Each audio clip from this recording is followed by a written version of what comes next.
Tahun 2014, dunia menyaksikan satu krisis besar yang menggegarkan seluruh rantau Timur Tengah. Irak pada ketika itu menghadapi ancaman paling dahsyat dalam sejarah modernnya. Kumpulan militan berjaya menguasai hampir 1/3 wilayah negara dalam masa beberapa minggu sahaja. Kota-kota besar seperti Mosul, Tikrit, dan Fallujah jatuh satu demi satu, dan tentera Irak ketika itu hampir tidak mampu bertahan. Rakyat Irak hidup dalam ketakutan yang luar biasa, dan pelarian berlaku secara besar-besaran.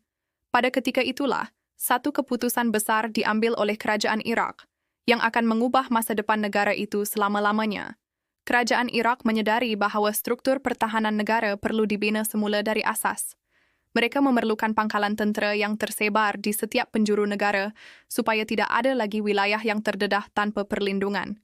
Rancangan ini bukan sekadar membina beberapa kem tentera kecil di sana-sini. Ini adalah satu projek pembinaan ketenteraan paling besar yang pernah dilakukan oleh Irak dalam sejarah modernnya.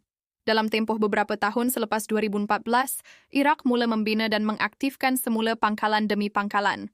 Jumlah keseluruhannya mencapai lebih daripada 200 buah pangkalan tentera yang tersebar di seluruh 18 wilayah negara itu. Setiap wilayah, dari utara hingga ke selatan, dari timur hingga ke barat, mempunyai kehadiran ketenteraan yang kukuh. Tidak ada lagi kawasan kelabu yang boleh dieksploitasi oleh mana-mana pihak. Pangkalan-pangkalan ini bukan sekadar tempat penempatan askar biasa. Sebahagiannya dilengkapi dengan kemudahan latihan modern, gudang senjata, pusat komunikasi, dan landasan untuk kenderaan perisai. Wilayah Anbar yang pernah menjadi medan pertempuran paling sengit menerima perhatian istimewa dalam perancangan ini.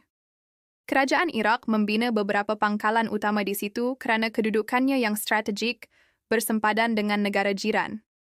Pangkalan udara Al-Asad di Anbar contohnya, dinaik taraf menjadi salah satu kemudahan tentera paling besar di seluruh Irak. Pangkalan ini mempunyai landasan yang mampu menerima pelbagai jenis pesawat tentera dan pengangkut berat. Di wilayah Nineveh, tempat kota Mosul yang pernah jatuh, Irak membina rangkaian pangkalan yang saling berhubung antara satu sama lain. Strategi ini memastikan sekiranya satu pangkalan diserang, bantuan boleh tiba dari pangkalan berdekatan dalam masa yang singkat. Konsep pertahanan berlapis ini adalah pelajaran langsung dari kesilapan pada tahun 2014. Di selatan Irak pula, pangkalan-pangkalan tentera dibina untuk melindungi infrastruktur minyak yang amat penting bagi ekonomi negara. Wilayah Basrah yang kaya dengan sumber petroleum mempunyai beberapa pangkalan yang khusus ditugaskan untuk menjaga keselamatan saluran paip dan loji penapisan. Keselamatan ekonomi dan keselamatan ketenteraan berjalan seiring dalam perancangan ini. Baghdad sebagai ibu negara sudah tentu mempunyai kepekatan pangkalan tentera yang paling tinggi. Zon hijau yang terkenal itu hanyalah sebahagian kecil daripada rangkaian pertahanan berlapis yang mengelilingi ibu negara. Terdapat pelbagai kemudahan ketenteraan dari pangkalan udara hinggalah pusat latihan khas yang tersebar di sekeliling Baghdad. Wilayah Kurdistan Irak di utara juga mempunyai pangkalan tenteranya yang tersendiri.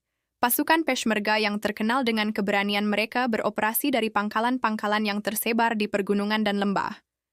Kerjasama antara tentera pusat Irak dan pasukan Peshmerga menjadi satu elemen penting dalam strategi pertahanan keseluruhan negara. Pembinaan 200 pangkalan tentera ini memerlukan sumber kewangan yang sangat besar. Irak membiayai sebahagian besar projek ini melalui hasil pendapatan minyaknya, manakala sebahagian lagi menerima bantuan daripada negara-negara sekutu. Walaupun harga minyak turun naik, kerajaan Irak tetap mengutamakan perbelanjaan pertahanan kerana mereka tahu kosnya jauh lebih murah berbanding kehilangan wilayah sekali lagi. Video ini dibina berdasarkan kajian dan sumber-sumber yang tersedia. Tujuannya adalah untuk menyampaikan maklumat, bukan untuk menentang mana-mana pendirian politik. Satu aspek yang menarik tentang pangkalan-pangkalan ini ialah kepelbagaian fungsinya. Ada yang berfungsi sebagai pusat latihan untuk melatih askar baharu dengan teknik peperangan modern.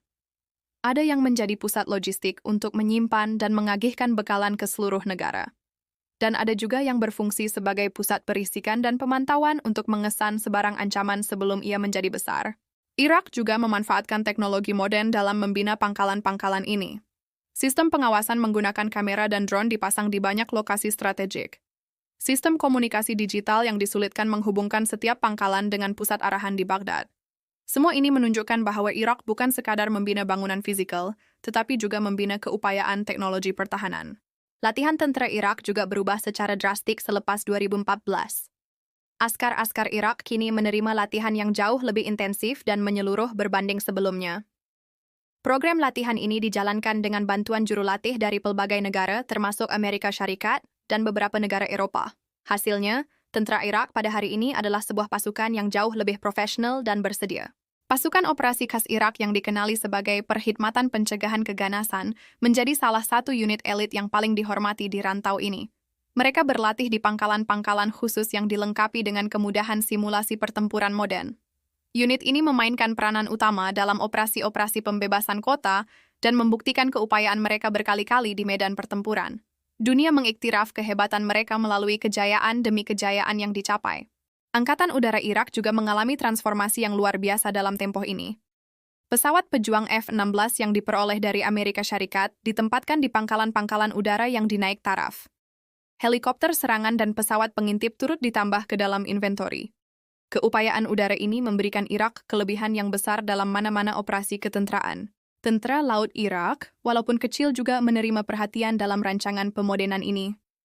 Pangkalan tentara laut di Qasr di selatan dinaik taraf untuk melindungi perairan Irak di Teluk Parsi. Bot ronda dan kapal perang kecil ditambah untuk menjaga laluan air yang penting untuk perdagangan antara bangsa. Setiap cabang tentera Irak menerima bahagiannya dalam program pembinaan semula yang menyeluruh ini. Satu perkara yang sering diabaikan ialah kesan sosial dan ekonomi pangkalan-pangkalan tentera ini terhadap masyarakat setempat. Setiap pangkalan mewujudkan peluang pekerjaan bagi penduduk di sekitarnya, daripada kerja pembinaan hinggalah perkhidmatan sokongan. Perniagaan kecil tumbuh di sekitar pangkalan-pangkalan ini untuk memenuhi keperluan harian anggota tentera. Ini bermakna kehadiran ketenteraan juga membawa manfaat ekonomi kepada komuniti tempatan. Irak juga membina rangkaian hospital tentera dan kemudahan perubatan di pangkalan-pangkalan utama. Kemudahan ini bukan sahaja melayani anggota tentera, tetapi dalam banyak keadaan turut membantu penduduk awam di kawasan terpencil. Doktor dan jururawat tentera sering menjadi barisan pertama yang memberikan rawatan di kawasan yang jauh dari bandar. Ini menunjukkan bahawa fungsi pangkalan tentera di Irak melampaui sekadar peranan pertahanan semata-mata. Hubungan antara tentera dan masyarakat sivil di Irak juga bertambah baik secara ketara selepas 2014. Rakyat Irak yang menyaksikan pengorbanan tentera mereka dalam membebaskan kota-kota yang diduduki mula memandang tinggi institusi ketenteraan. Kepercayaan ini penting kerana tanpa sokongan rakyat, tiada tentera yang boleh berfungsi dengan berkesan dalam jangka masa panjang. Irak berjaya membina bukan sahaja pangkalan fizikal, tetapi juga asas kepercayaan antara rakyat dan tentera. Hari ini, apabila kita melihat kembali perjalanan Irak dari tahun 2014 hingga sekarang, ia adalah satu kisah kebangkitan yang luar biasa. Dari sebuah negara yang hampir kehilangan segalanya, Irak berjaya membina semula kekuatan pertahanannya dengan lebih daripada 200 pangkalan tentera di seluruh 18 wilayah. Ini bukan sekadar angka dan statistik. Ia adalah bukti keazaman sebuah bangsa yang enggan menyerah kalah. Irak membuktikan kepada dunia bahawa daripada puing-puing kehancuran, sebuah negara boleh bangkit semula dengan lebih kuat daripada sebelumnya.